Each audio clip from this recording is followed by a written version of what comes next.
अस्सलाम वालेकुम। उम्मीद है आप लोग खैरियत से होंगे। बेटा मैं आपके सामने आज नया सवाल लेकर हाजिर हूँ। इसका नाम है इनकम स्टेटमेंट। ठीक है, इनकम स्टेटमेंट मैं आपको बना के दिखा रहा हूँ।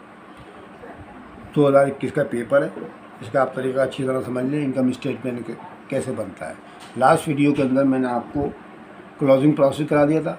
अब इनकम स्टेटमेंट बना के आपको बताया जा रहा है। ठीक है, इनकम स्टेटमेंट का क्या प्रोसीजर होता है वो आप समझने की कोशिश करें। इसके अंदर कुछ बातें आएंगी, कुछ रूल्स आएंगे, वो आप अच्छी तरह समझ लीजिएगा। ठीक है, तो 2021 का पेपर निकाल लें, अकाउंटिंग का फर्स्ट ईयर। ठीक, और ये जो है आपका क्वेश्चन जो है लास्ट वाला आपको मिलेगा पेज नंबर 116 के ऊपर। ठीक है, 116 के ऊपर सबसे पहले बेटा इनकम स्टेटमेंट बनाने के लिए इदारे का नाम लिखा जाता है। आप देख रहे हैं इस सवाल के अंदर अब्दुल रहमान का नाम लिखा हुआ नज़र आ रहा है आपको ये। ठीक है, अब्दुल रहमान, तो ये अब्दुल रहमान का नाम लिखें। इनकम स्टेटमेंट की क्या नाम है, आप हेडिंग डालें और एज ऑन दिसंबर 31 जिस सन का आप बनाना चाहते हैं वो लिख लीजिएगा। ठीक है, अब इसका जो स्टार्ट लेंगे बेटा हम, दरअसल के स्टार्ट जो है 3 कॉलमों पर मुश्तमिल होता है, लेकिन हमें लाइन ड्रॉ नहीं करनी पड़ती है। फर्ज करा कि एक ये कॉलम हो गया आपका, एक कॉलम ये हो गया और एक कॉलम ये हो गया, बस नुक्ते डाल के मैंने आपको बता दिया है। ठीक है, ये जो कॉलम होता है इसके अंदर cell return, sale discount, purchase return, purchase discount को रिकॉर्ड लिखा जाता है, बस राइटिंग की जाती है उनकी। जबकि ये जो सेकंड कॉलम आपको नज़र आ रहा है इसके अंदर आपको सबसे ज़्यादा अमाउंट लिखने हैं, और ये तीसरा कॉलम जो आपको नज़र आ रहा है इसमें इनका ग्रांड टोटल लिखना है।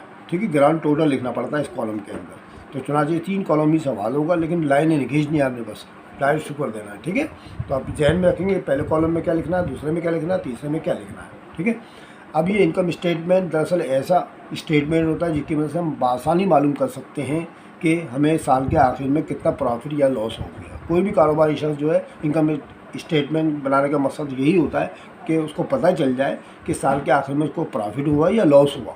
ठीक है, उन सब का जो समरी होगी ना उनको इनकम स्टेटमेंट कहा जाता है। ठीक है, अभी 2021 का पेपर है, आप निकाल लें। अब मैं आपको स्टार्ट करा रहा हूँ, कुछ बातें जो ज़रूरी होंगी मैं आपको बताता जाऊँगा। ठीक है, सबसे पहले आप एक काम कीजिएगा कि जब भी आपको इनकम स्टेटमेंट या बैलेंस शीट या क्लोजिंग प्रोसेस बनाना हो, ठीक है, तो आपने यहाँ से लेके यहाँ तक पढ़ लीजिएगा पहले कौन कौन से इसके अंदर अकाउंट्स हैं। ठीक है, अकाउंट्स के बारे में पढ़ लीजिएगा ताकि आपको जहन में फिगर आ जाए, कॉन्सेप्ट आ जाए कि कौन कौन से इसके अंदर अकाउंट हैं, हमें कहाँ कहाँ यूज़ करने हैं इनको। ठीक है, समझ गए, नहीं समझ गए, तो ये यहाँ से लेके यहाँ तक पढ़ लीजिएगा, फिर इंशाल्लाह जल्दी आपके समझ में आ जाएगा, नहीं तो बार बार ढूंढना पड़ेगा कि कौन सा अकाउंट किधर है। ठीक है, यहाँ से लेके यहाँ तक पढ़ लेंगे पहले अच्छी तरह से। ठीक है, कि कौन कौन से इसके अंदर अकाउंट्स हैं। शुरू करें, चलिए सर शुरू करें सर। तो सबसे पहले इसका स्टार्ट लेते हैं बेटा सेल्स से। सबसे पहले सेल्स रेवेन्यू लिखा जाता है। ठीक है, सेल्स रेवेन्यू ये लिख दिया मैंने, सेल्स रेवेन्यू यानी आमदनी कितनी हुई है आपकी, ये तो देखें सेल्स रेवेन्यू। सेल्स रेवेन्यू बेटा ये लिखी हुई है, देखें आप क्रेडिट में सेल्स रेवेन्यू लिखी 97,000। सबसे पहले आप 97,000 कॉलम नंबर 2 में लिखेंगे। कहाँ में लिखेंगे, कॉलम नंबर 2 में। ठीक है, इस लाइन पे 97,000। अब इसमें से सेल रिटर्न और सेल डिस्काउंट निकालना पड़ेगा आपको, तो यहाँ लिखेंगे लेस सेल्स रिटर्न और sale discount, sales return and sale discount. मैं पूरा फार्मूला बना रहा हूँ उसका, अगर कोई चीज़ नहीं होगी मैं नील लिख दूँगा बस, cell return and sale discount. अब यहाँ देखिए कि सेल रिटर्न सेल डिस्काउंट में क्या क्या चीज़ें मौजूद हैं। देखिए बेटा सेल लिखा हुआ नज़र आ रहा है ना आपके सफ़े के ऊपर, इसके नीचे ही सेल रिटर्न लिखा हुआ है 7,000 और वो डेबिट में लिखा हुआ है। ठीक है ना, सेल रिटर्न अलाउंसेस कितना है 7,000। आप सेल रिटर्न के अंदर 7,000 लिखेंगे इस कॉलम में, इस कॉलम में, ये वाले में। अब इसमें ऐड करना पड़ेगा सेल डिस्काउंट, वो इस सवाल के अंदर है ही नहीं। आप अगर पढ़ेंगे ना तो आपको पता चल जाएगा सेल डिस्काउंट है ही नहीं। अगर हो बाय दी वे तो आपने यहाँ लिखना है इसके नीचे। ठीक है, इसके नीचे लिखना है ही नहीं, तो इसलिए मैं नील लिख रहा हूँ यहाँ पर। अब मैं यहाँ डाल रहा हूँ लाइन, और 7,000 में जो भी रकम होगी इसके अंदर जमा करनी पड़ेगी ना, अगर कोई भी फिगर हो इसके अंदर। तो फिलहाल तो 7,000 ही आएगा इसका आंसर, तो 7,000 बेटा हम यहाँ लिखेंगे इसका, ऐसे यहाँ नहीं लिखिएगा, ये वाली लाइन पे, इस पे लिखिएगा। अब ब्रैकेट लगा देंगे क्योंकि लेस का मतलब ब्रैकेट हुआ, माइनस करना पड़ेगा आपको। ठीक है, माइनस करना पड़ेगा, तो चुनाचे 97,000 में से 7,000 माइनस कर देंगे तो बचेंगे 90,000। ये आप यहाँ लिखेंगे फर्स्ट कॉलम में, ग्रांड आ गए, ग्रांड टोटल में लिखेंगे आप यहाँ 90,000 आ गया। अब इसके बाद इसमें से लेस करना पड़ता है आपको कॉस्ट ऑफ गुड सोल्ड। थोड़ा सा आप हेडिंग डाल दें प्यारी प्यारी सी। अब यहाँ पर मैं लिख रहा हूँ, देखें, ठीक है, लेस कॉस्ट, जो हेडिंग है ना आप कट मार्कर से डाल दीजिएगा, कॉस्ट ऑफ गुड्स सोल्ड। अब आप बोलेंगे सर ये क्या चीज़ होती है, नहीं ये क्या चीज़ होती है सर, तो मैं आपको बता देता हूँ। बेटा ये आपने माल कितने का बेचा है, 90,000 का ना। रिटर्न और डिस्काउंट निकालने के बाद आपका माल आपने सेल किया है 90,000 का। अब हमें ये मालूम करना है ये 90,000 का ये जो माल था हमें कितने का पड़ा था, हमारी कॉस्ट क्या थी, ठीक है, कॉस्ट क्या थी हमारी, यानी कितने का ख़रीदा था हमने, ये मतलब है इसका। तो कॉस्ट ऑफ गुड्स सोल्ड किसे कहते हैं, जो हमने माल 90,000 का बेचा है वो हमें कितने का पड़ा, हमें कॉस्ट कितने की पड़ी उसकी, वो मालूम करने का तरीका कॉस्ट ऑफ गुड्स सोल्ड कहलाता है। इसमें चंद एक चीज़ें होती हैं, ठीक है, जिनको ऐड और लेस किया जाता है और उसके बाद जो आंसर आता है उसको कहते हैं कॉस्ट ऑफ गुड्स सोल्ड। अब वो जो चीज़ें आ रही ना वो मैं आपको लिख के दिखा रहा हूँ, आप ज़रा ध्यान से याद कर लीजिएगा। सबसे पहले लिखना पड़ता है ओपनिंग मर्चेंडाइज इन्वेंट्री। क्या लिखना पड़ता है इसमें, ओपनिंग मर्चेंडाइज इन्वेंट्री। फिर उसके बाद लिखना पड़ता है परचेसेस, परचेसेस, और तीसरी चीज करनी पड़ती है आपको ट्रांसपोर्ट।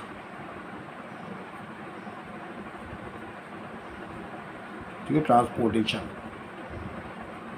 क्योंकि इसकी वजह मैं इस तरह कर सकता हूँ बच्चों कि ये देखें ओपनिंग इन्वेंट्री नहीं, ये पिछले साल की बची हुई थी हमारे पास, आज ओपनिंग कहलाएगी ये, ठीक है। और ये परचेज हमने इस साल कितनी करी पूरे साल के अंदर वो जमा करनी है। ट्रांसपोर्ट यानी जो परचेज करके हम माल लेके आए थे किसी ट्रांसपोर्ट गाड़ी पर लेके आएंगे ना, तो उसका कितना किराया लग गया, इन तीनों को जमा करना पड़ता है हमको, ठीक है। तीनों को जमा करेंगे तो हमें टोटल कॉस्ट मालूम हो जाएगी, हमारे पैसे कितने खर्च हुए माल जो हमारे स्टॉक के अंदर रखा हुआ है, ठीक है। अब आप देखते हैं कौन कौन सी रकमें लिखनी है बच्चों। देखिए बच्चों, ओपनिंग मर्चेंडाइज इन्वेंट्री आपको लिखा हुआ नजर आ रहा है 10,000 रुपये, देखिए ये लिखा हुआ है, ठीक है, 10,000, 10,000 लिख दिया आप, फ़ौरन 10,000 यहाँ लिख दिया। और कौन से कॉलम में लिखना है, ये वाले में, इस वाले में, ठीक है, 10,000। परचेज ढूंढो कितना, देखिए बेटा परचेज सबसे आखिरी में लास्ट में लिखा हुआ नजर आ रहा है 42,000, ये जमा कर लें आप, 42,000।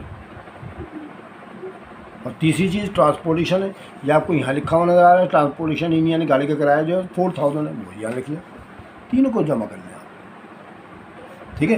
अब 42 और 10 52 56,000 हो गई, ये कहलाएगा इनका टोटल 56,000, ठीक है। लेस कर देंगे इसके अंदर से purchase return and purchase discount, purchase return and purchase discount,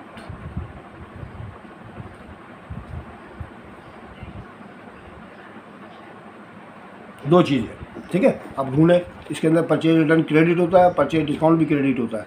देखिए कहाँ लिखा हुआ है, ये लिखा हुआ है, देखिए परचेज डिस्काउंट तो लिखा हुआ है 7,000। अब इसके अंदर परचेज रिटर्न नहीं है, इसके अंदर परचेज रिटर्न नहीं है, अगर हो तो वो भी लिखना है आपने, क्रेडिट में होगा वो भी, ठीक है। तो 7,000 आप परचेज डिस्काउंट के नाम से लिखेंगे, डिस्काउंट है इसके अंदर 7,000। तो रिटर्न जो इसके अंदर नील है तो इस कॉलम के अंदर लिखना है आपने, नील और 7,000, इनको ऐड करेंगे तो 7,000 ही देगा ना। 7,000 आप यहाँ लिख कर इस पर डाल देंगे ब्रैकेट, क्योंकि हमें लेस करना है, ठीक है। तो 56 में 7 गया तो 49 बचेगा, तो ये 49,000 आप यहाँ लिख देंगे, ठीक है। इसके दो नाम होते हैं, ये जो 49,000 है इसको नेट परचेज भी कहेंगे और cost of goods available for use भी कहते हैं, ठीक है, अवेलेबल फॉर सेल। तो यहाँ पर आप जो है नेट परचेज लिख दें या फिर वो लिख दीजिएगा, नेट परचेसेस, यानी कि नेट परचेसेस आ गए सारी की सारी। अब लेस कर देंगे इसके अंदर से हम क्या, ending inventory, ending merchandise inventory, जो साल के आखिर में हमारे पास बाकी माल बच गया ना उसकी वैल्यू निकालनी है आपने, और वो आपको एडजस्टमेंट डेटा के अंदर लिखी हुई नज़र आती है। देखिए 16,000 आपको लिखे हुए नज़र आ रहे हैं, ये देखिए मर्चेंडाइज इन्वेंट्री दिसंबर 31 की 16,000, ये आप निकाल दें इसके अंदर से।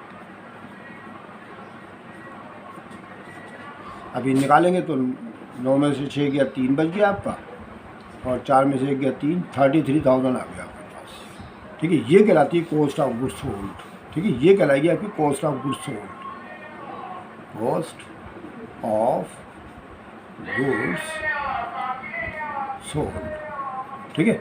अब यहाँ पर लाइन डालें आप और इस टोटल में से इस टोटल को निकाल दें, ठीक है, माइनस करना है। क्योंकि माइनस क्यों निशान क्यों लगाया, देखिए मैंने यहाँ लिखा हुआ लेस, ठीक है, लेस लिखा हुआ ना, तो इसलिए माइनस कर दें आप इसमें से 33,000, ठीक है। निकालते भाई कैलकुलेटर पे, 90,000 में 33,000 निकाल दें आप, 90,000 में से माइनस कर दें 33,000, 57,000 बच गए। ये लीजिए 50,000 आ गया आपके पास। ये जो 57,000 है इसको कहते हैं ग्रॉस प्रॉफिट। क्या कहते हैं इसको? Gross profit. ग्रॉस प्रॉफिट, ठीक है। ग्रॉस प्रॉफिट वो प्रॉफिट होता है जिसमें से एक्सपेंसेस ना निकाले जाएं। अभी हम इसमें से एक्सपेंसेस निकालेंगे तो फिर हमारे पास नेट प्रॉफिट आने वाला है। अब हम लेस कर देंगे इस जवाब में से, लेस की हेडिंग डालें आप, ऑपरेटिंग एक्सपेंसेस। ऑपरेटिंग एक्सपेंसेस पूरे साल जो एक्सपेंसेस होते हैं ना उनको ऑपरेटिंग एक्सपेंसेस कहे जाते हैं, जो ऑपरेशन में इस्तेमाल होते हैं हमारे पास। ऑपरेटिंग एक्सपेंसेस की हेडिंग डाल दें आप और ये शुरू कर दें। अब ये ऑपरेटिंग एक्सपेंसेस आपने कहाँ से देखने हैं? ऑपरेटिंग एक्सपेंसेस में आपने देखने हैं सप्लीमेंट्री डेटा से आपने इसका स्टार्ट लेना है। इसका रूल कुछ यूँ होगा कि अगर इन सप्लीमेंट्री डेटा के अंदर कोई एक्सपेंस या कोई भी अकाउंट प्रीपेड के नाम के साथ आ जाए तो उसको ऊपर वाले रकम में से माइनस करते हैं। एक बात हो गई। दूसरी ये कि अगर कोई एक्सपेंसेस आ जाए तो उसको डायरेक्ट लिखेंगे यहाँ पर हम, उसमें कोई जमा घटा नहीं करना है। और तीसरी बात ये है, अगर यहाँ कोई एक्रूड एक्सपेंस या अनपेड एक्सपेंसेस आ जाए तो उसको ऊपर वाले रकम में प्लस करना पड़ता है। तो यहाँ देखिए पहले नंबर पे आपको लिखा हुआ नज़र आ रहा है प्रीपेड इंश्योरेंस। तो प्रीपेड का लफ्ज़ है ना, और कौन सा अकाउंट है? इंश्योरेंस। तो अब ये इंश्योरेंस का अकाउंट देखेंगे ट्रायल बैलेंस के अंदर जाकर कहाँ लिखा है। देखिए बेटा प्रीपेड इंश्योरेंस देखिए लिखा हुआ है। इंश्योरेंस का अकाउंट ये है ना, कितने हज़ार रुपये, देखिए 7,000 है ना, ठीक है। आप यहाँ लिखा प्रीपेड, तो प्रीपेड तो माइनस करना पड़ेगा। 7,000 में से नीचे वाली रकम कितनी है बच्चों? देखें 4,000 है, 7 में से 4 माइनस करना पड़ेगा आपको। तो आप यहाँ लिखेंगे इंश्योरेंस एक्सपेंसेस, इंश्योरेंस एक्सपेंसेस, ठीक है। 7,000 में आपको वजाहत भी कर देता हूँ। 7,000 तो ऊपर वाले लिखा मैंने और 4,000 नीचे वाले लिख दिया। तो ये को 7 में 4 गया 3,000, या 3,000 रुपये कॉलम नंबर 2 में लिखेंगे इसमें, ठीक है। 3,000 रुपये आ गए इंश्योरेंस एक्सपेंस। प्रीपेड वाला माइनस करना है आपने। जब भी प्रीपेड नीचे लिखा हुआ है तो आप माइनस करना है आपने। नंबर 2, अगला नंबर आ गया आपका एस्टिमेटेड डेप्रिसिएशन, ठीक है। डेप्रिसिएशन एक्सपेंसिस जो ऑफिस गवर्नमेंट के 5,000 रुपये हुआ। देखो एक्सपेंसिस है नहीं, ये डायरेक्ट लिखेंगे आप, ऊपर देखना ही नहीं है आपने। कोई भी एक्सपेंसिस है डायरेक्ट लिखे, डेप्रिसिएशन एक्सपेंसिस, डेप्रिसिएशन एक्सपेंस कितने हज़ार रुपये लिखा बच्चों? 5,000 आप बता दें, ठीक है। डेप्रिसिएशन एक्सपेंसेस हो गई। नंबर 3 नंबर पे क्या लिखा हुआ है? Advertising prepaid. देखिए फिर प्रीपेड का लफ्ज़ आ गया। जब प्रीपेड आया तो ऊपर से माइनस करना पड़ेगा। तो ऊपर देखिए आप एडवर्टाइज का अकाउंट, तो ऊपर बेटा ये एडवर्टाइज ही लिखा हुआ है। ये देखें एडवर्टाइज लिखा हुआ ना, कितने हज़ार रुपये लिखे हैं? 10,000। ये 10,000, नीचे कितने हज़ार लिखे लिखे हुए नज़र आ रहा है आपको? सर 5,000 लिखे हुए हैं। तो 10 में से 5 निकालने पड़ेंगे आपको, प्रीपेड वाला माइनस करना पड़ता है। तो इस वहाँ से आप यहाँ एडवर्टाइज एक्सपेंस लिखें, एडवर्टाइज एक्सपेंस और ब्रैकेट में 10,000 माइनस 5,000 लिख दिया आप। ऊपर 10,000 थे, नीचे 5,000 है। 10,000 में 5,000 गए, 5,000 रुपये आप यहाँ लिख दें, बस खत्म, ठीक है। ये भी हो गया। प्रीपेड वाले माइनस करने में बार बार आपको बता रहा हूँ, एक्सपेंसेस वाले डायरेक्ट लिखने हैं। अब उसके बाद मर्चेंडाइज इन्वेंट्री लिखा है, तो मर्चेंडाइज इन्वेंट्री तो अपने हिसाब किताब कर चुके हैं। देखिए लिखा हुआ आपने एंडिंग इन मर्चेंडाइज इन्वेंट्री का हिसाब कर चुके हैं। एक्सपेंसेस तो नहीं, वो तो एसिड है। उसके बाद अलाउंस फॉर बैड डेट जो था एस्टिमेटेड 750 रुपये। बैड डेट जो एक्सपेंसिस हुई वो 750 रुपये की साल भर में हुई है, ठीक है। तो समझिए बैड डेट एक्सपेंसिस 750 रुपये लिखा है। बैड डेट एक्सपेंस 750, ठीक है। ये हो गया। अब नीचे तो हो गया ख़त्म, नीचे कंप्लीट हो गया ना। अब ऊपर देखें बैलेंस में उल्टी तरफ से नीचे से जाइएगा ऊपर की तरफ, तो देखेंगे आप यहाँ ऑफिस सैलरी एक्सपेंसिव लिखा हुआ 22,000। ये ऑफिस सैलरी एक्सपेंसिव का हिसाब किताब हमने कहीं भी नहीं किया। देख लें इंश्योरेंस, डेप्रिसिएशन, ठीक है, एडवर्टाइज, बैड डेट, इसमें ऑफिस सैलरी का नाम नहीं लिखा ना। तो इसका तरीका ये होता है कि अगर एडजस्टिंग डेटा के अंदर या सप्लीमेंट्री डेटा के अंदर आपके सारे एक्सपेंसेस क्लियर हो जाए तो ऊपर देखा करेंगे कोई बाकी बच गया ना, ऊपर कोई नया जो नहीं, जिसका हमने कोई प्लस माइनस नहीं किया, हिसाब किताब नहीं किया, तो वो आप ऐसे ही उतार लिया करेंगे। तो ऑफिस सैलरी एक्सपेंसेस 22,000 रुपये डायरेक्ट उतार दें। ऑफिस सैलरी एक्सपेंसेस,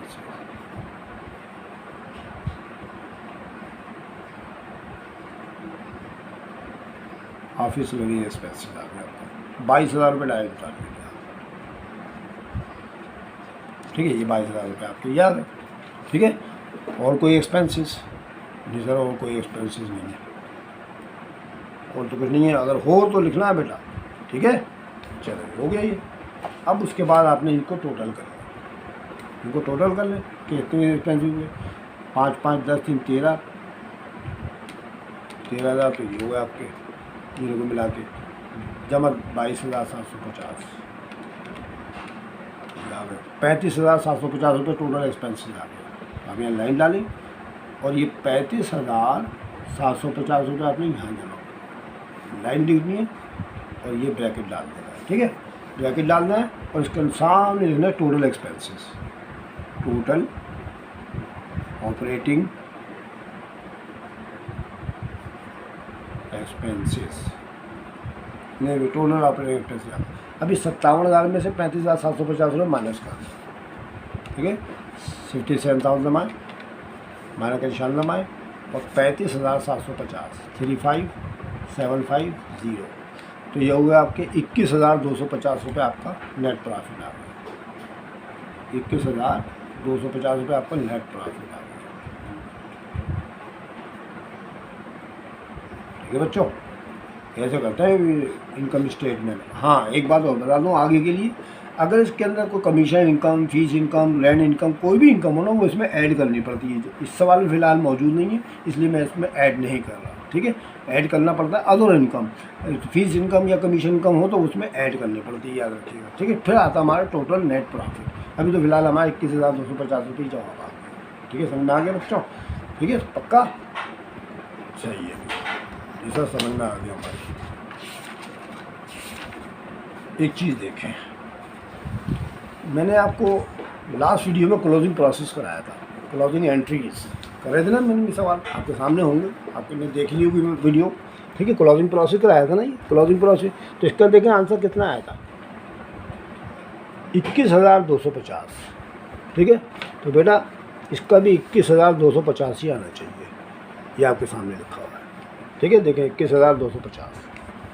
ठीक है, दोनों का एक जैसा आंसर आएगा, क्लोजिंग प्रोसेस का भी और इनकम स्टेटमेंट का भी। पक्का समझ में आ गया? ऐसे करते हैं ये, आप इसकी प्रैक्टिस कीजिएगा इंशाल्लाह। अब मैं इसकी बैलेंस शीट बनाने का तरीका आपको बता देता हूँ ताकि मेरा सवाल मुकम्मल हो जाए। ठीक है, अब हम इसकी बैलेंस शीट बनाते हैं। तो बैलेंस शीट जो है 2021 की, पहले तो आप 3 हेडिंग डालेंगे। जैसे मिस्टर अब्दुल रहमान था शायद, अब्दुल रहमान, मैं हेडिंग बदल देता हूँ उसकी, अब्दुल रहमान। पहले हम नाम डाल देंगे अब्दुल रहमान। ठीक है, और फिर उसके बाद बैलेंस शीट की हेडिंग डालेंगे एज ऑन दिसंबर 31, ये वाला। अब देखें बेटा, बैलेंस शीट के अंदर दो आपको पोर्शन बनाने पड़ेंगे। ठीक है, 2 पार्टीशन करने पड़ेंगे पेज के ऊपर। बाएं तरफ वाला एसेट्स कहलाएगा और राइट हैंड वाला जो है आपका इक्विटीज़ कहलाएगा। अब इसकी क्लासें बनानी, क्लासीफाइड बैलेंस शीट बनानी पड़ती है, याद रखिएगा। क्लासीफाइड का मतलब क्लासें अलग अलग होनी चाहिए सब चीज़ों की। करंट एसेट अलग होनी चाहिए, नॉन करंट एसेट अलग, लाइबिलिटीज़ अलग, ऑनरशिप अलग, सबकी क्लासें अलग अलग बनानी है। इसको कहते हैं क्लासीफाइड बैलेंस शीट। ठीक है, अब उसका तरीका देखें कैसे बनता है। अभी हमने जो इनकम स्टेटमेंट में चीज़ें यूज़ की है ना, जितने अकाउंट यूज़ किए हैं उनको हटा के बाकी जो बचेगा इसके अंदर लिख देंगे। सारी एसेट लिखनी है आपने, सारी लाइबिलिटीज़ लिखनी है और ऑनरशिप लिखनी है। इसमें कोई एक्सपेंसेस और इनकम की कोई चीज़ नहीं आएगी इसके अंदर। इसमें एसेट्स आएंगी और ये इक्विटीज दरअसल 2 चीज़ों का मजमूआ होता है, नंबर 1 लाइबिलिटीज़ और दूसरी ऑनरशिप। ठीक है, 2 चीज़ें यहाँ पर आपकी आ जाएंगी, यहाँ पर एसेट्स आएंगे आपके सारे। इसमें कोई एक्सपेंसेस नहीं, कोई इनकम नहीं, कुछ नहीं आएगा इसके अंदर। ठीक है, तो इसका मतलब ये हुआ जो चीज़ हमने अभी यूज़ करी है वो ख़त्म। अब जो बाकी चीज़ें बचेंगी ना, एसेट्स और लाइबिलिटीज़ वगैरह, वो यहाँ लिखी जाएंगी। अब उसका तरीका देखिए। ठीक है, शुरू करते हैं बच्चों।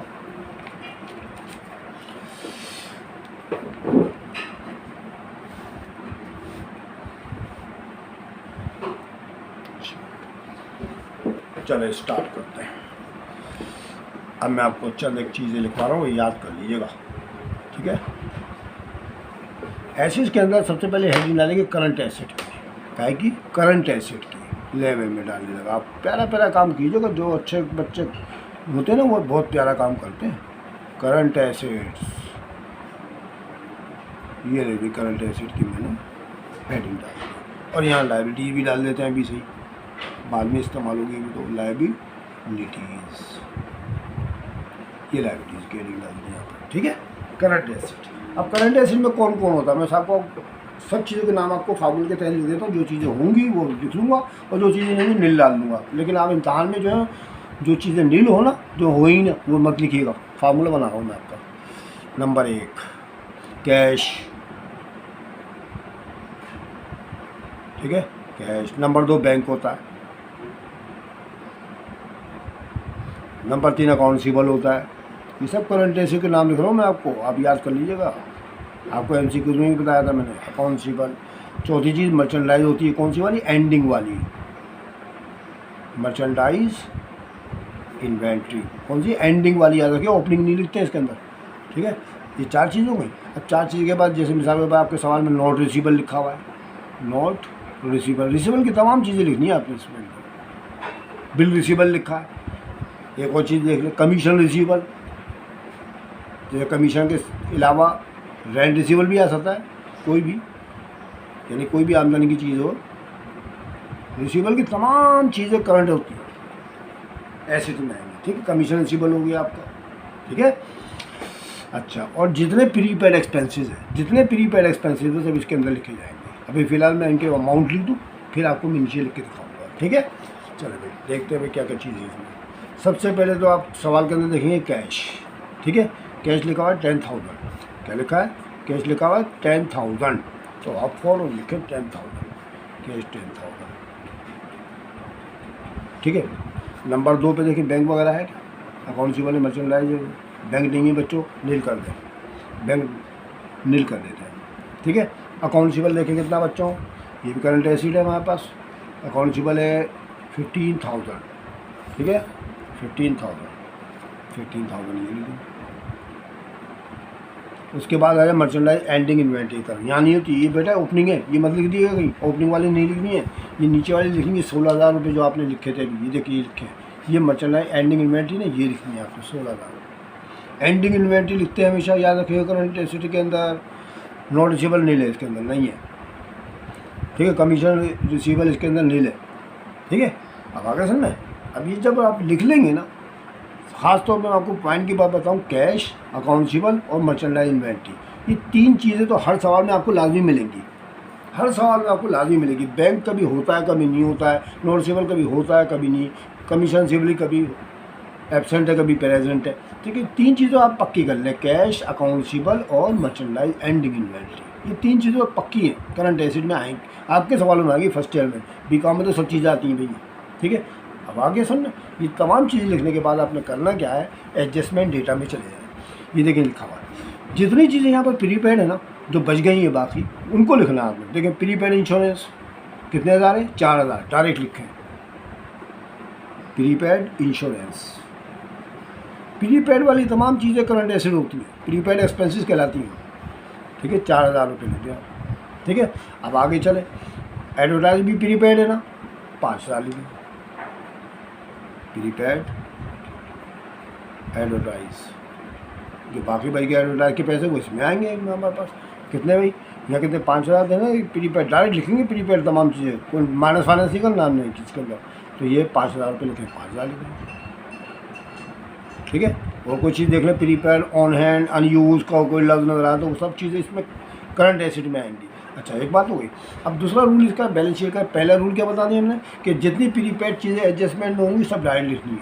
अगर कोई यहाँ एक्सपेंसेस हो, एक्सपायर्ड हो, तो उसको इसमें से माइनस करके लिखना पड़ता है, एक्सपायर्ड अगर हो तो, ठीक है। अभी आएगा, अभी इसमें नहीं है, ठीक है।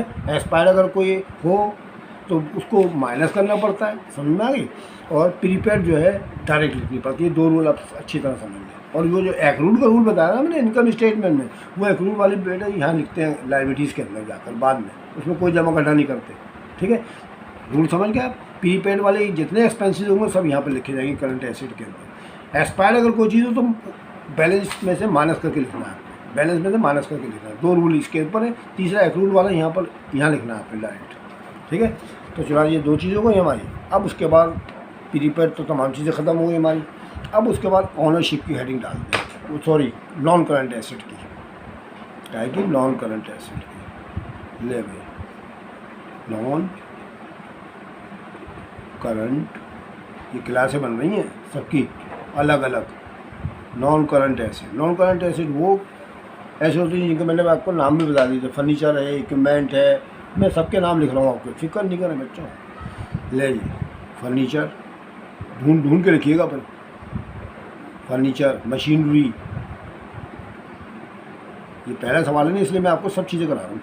फर्नीचर, मशीनरी, बिल्डिंग और ऑफिस इक्विपमेंट,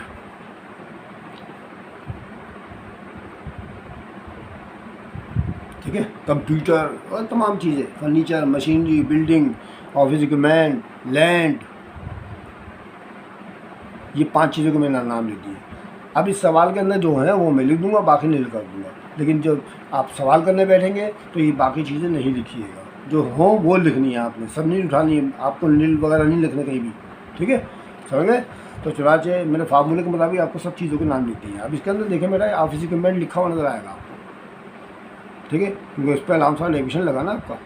ऑफिस इक्विपमेंट की वैल्यू देखिए कितनी है, देखिए ये लिखी हुई ऑफिस इक्विपमेंट की वैल्यू है 44,000। चले फ़ौरन लिखें ऑफिस इक्विपमेंट की, देखिए ये लिखी हुई, बाकी और कुछ नहीं है। नील करें, बिल्डिंग भी नील है, लैंड भी नील है, ठीक है, और कुछ नहीं है इसके अंदर, सिर्फ 44,000 था हमारे पास, ठीक है, 44,000 था ऑफिस इक्विपमेंट, और कुछ भी नहीं है इसके अंदर, नॉन करंट एसेट हमारे पास, ठीक है। अगर हो तो लिखनी है आपने, सब लाइन से लिखनी है, ठीक है, आगे समझ में। अब उसके बाद आएगा लाइबिलिटीज़ के साथ। लाइबिलिटीज़ में सबसे पहले लिखते हैं बेटा अकाउंट्स पेएबल, और वो होता है क्रेडिट, अकाउंट्स पेएबल। अब देखें अकाउंट्स पेएबल कितना है, अकाउंट पेएबल क्रेडिट में आपको नज़र आ जाएगा बच्चों, देखें कितना है अकाउंट्स पेएबल, ये लिखा हुआ है, देखिए 7,000 लिखा हुआ नज़र आ रहा है आपको, अकाउंट्स पेएबल 7,000 ये लिखा हुआ है। 7,000 रुपये लिख दें आप फ़ौरन, 7,000 आ गया अकाउंट्स पेएबल, ठीक है, अकाउंट्स पेएबल आ गया। उसके बाद आप नंबर 2 पे लिखेंगे allowance for depreciation, allowance for depreciation काय पे, इक्विपमेंट पे, ई लिखना पड़ेगा आपको यहाँ पर, इक्विपमेंट पे तो ई, अगर मशीनरी पे होता तो एम, बिल्डिंग पे होता तो बी, इस तरह से सब अलग अलग लिखना पड़ते हैं, सबके अकाउंट अलग अलग बनते हैं। अभी तो फिलहाल हमारे पास अलाउंस फॉर डेप्रिसिएशन इक्विपमेंट के ऊपर था ना, वही मैं लिख रहा हूँ। अब इसके लिए ज़रा एक बात सुन लें, देखिए मेरा अलाउंस फॉर डेप्रिसिएशन जो है ना पीछे आपके पास लिखा हुआ है, कितने 8,000 रुपये लिखे ना, ठीक है ना, 8,000 लिखे ना। अब यहाँ पर भी लिखे हुए थे, देख लें इस साल के हमारे पास कितने 5,000, तो दोनों को जमा करके लिखना है, 8 जमा 5 13,000 रुपये, पिछले वाले जमा करके लिखना पड़ते हैं बैलेंस शीट के अंदर, ठीक है। और इनकम स्टेटमेंट में डायरेक्ट आपने 5,000 रुपये लिखे थे ये वाले जो एडजस्टमेंट में थे, ठीक है, तो 8 5 13,000 रुपये आ गए। ये हो गया अलाउंस फॉर डेप्रिसिएशन। अब allowance for bad debts, allowance for bad debts, ये सब करंट लायबिलिटीज़ है। अलाउंस फॉर बैड डेट, फिर अलाउंस फॉर बैड डेट देखिए 750 रुपये लिखे हुए नजर आ रहा है आपको करंट ईयर के, ये लिखना है 750 रुपये आ गए, ठीक है। ये तीनों चीज़ें करने के बाद आपने क्या करना है, एक काम करना है कि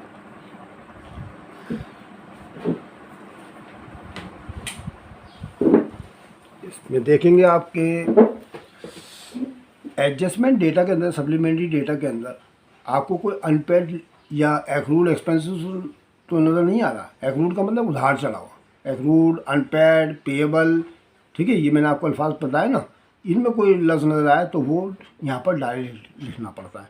तो देखिए पहला प्रीपेड था छोड़ देंगे, एस्टिमेटेड डेप्रिसिएशन भी हो गया हमारे पास, एडवर्टाइज भी हो गया, मर्चेंडाइज भी हो गया, अलाउंस फॉर बैड डेट भी नहीं है इसके अंदर, ठीक है ना, नहीं है इसके अंदर, ठीक है, एंड हो गया इसका। अब उसके बाद ऑनरशिप की हेडिंग डाल दें हम, ऑनरशिप की हेडिंग,